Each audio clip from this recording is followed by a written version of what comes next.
Maliban sa napuputol na radio challenge ng Chinese Navy, tila payapa ang Baho de Masinloc o Panatag Shoal nang datna ng aming sinakyang eroplano ng Bureau of Fisheries and Aquatic Resources o BFAR.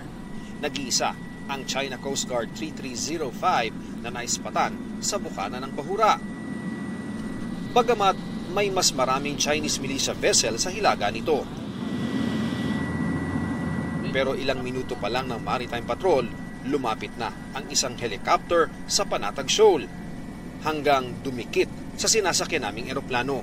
Wala pa kanina ay binubuntatan na tayo nitong Chinese chopper na kulay gray at talagang hindi nila alintana yung distansya na malapit lamang dito sa buntot ng BFAR plane. Narito po tayo ngayon sa bukana nitong Baho de Masinloc kung saan sa loob ay may nakita tayo na magkakambal na Chinese militia vessel na nagbabantay sa loob at doon naman sa labas ito ay may isang China Coast Guard na nagbabantay para kung may lumapit ay check na tinataboy nila. Sa lapit ng bumubuntot na Chinese helicopter, lubha na raw itong delikado kaya niradyoan ito ng aming piloto ng 2 beses. Chinese military helicopter, you are violating the flight air safety prescribed by the FAA and ICAO.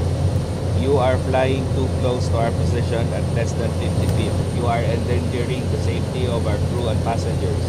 We are a Philippine government aircraft performing our mandate to fly and conduct maritime survey over Baho de Masinloc or Scarborough Shoal within our exclusive economic zone. Be wary of safety and distance your aircraft from our position. Pero sa halip, lalo pang lumapit ng chopper na sa tansya ng aming kasama ay 6 na metro ang layo. Gaya ng mga barko ng China, sa bukana ng shoal naglagi ang chopper. Tila pagpapakita ng navigation at airspace sa shoal, kontrolado nila. Sa loob ng shoal, makikita ang tila magkakambal na militia vessel na nagbabantay sa bukana nito.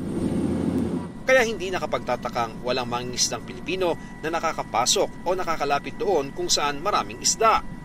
Nang umalis kami sa shoal, tinatayang 25 nautical miles sa silangan nito, nadaanan namin ang Chinese Navy Warship 174 na may helipad at kung saan pinaniniwalaang galing ang chopper na bumuntot sa amin.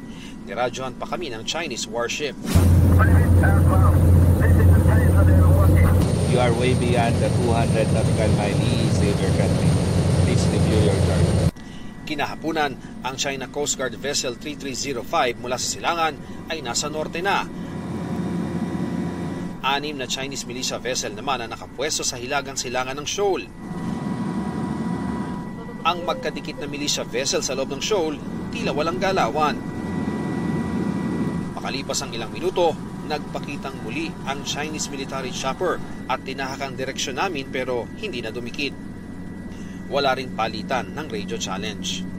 Para sa GMA Integrated News, Ian Cruz ang inyong saksi.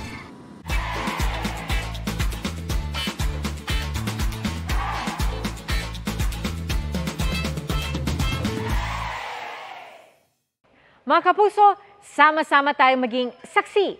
Mag-subscribe sa GMA Integrated News sa YouTube at para sa mga kapuso abroad, samahan niyo kami sa GMA Pinoy TV at sa www.gmanews.tv.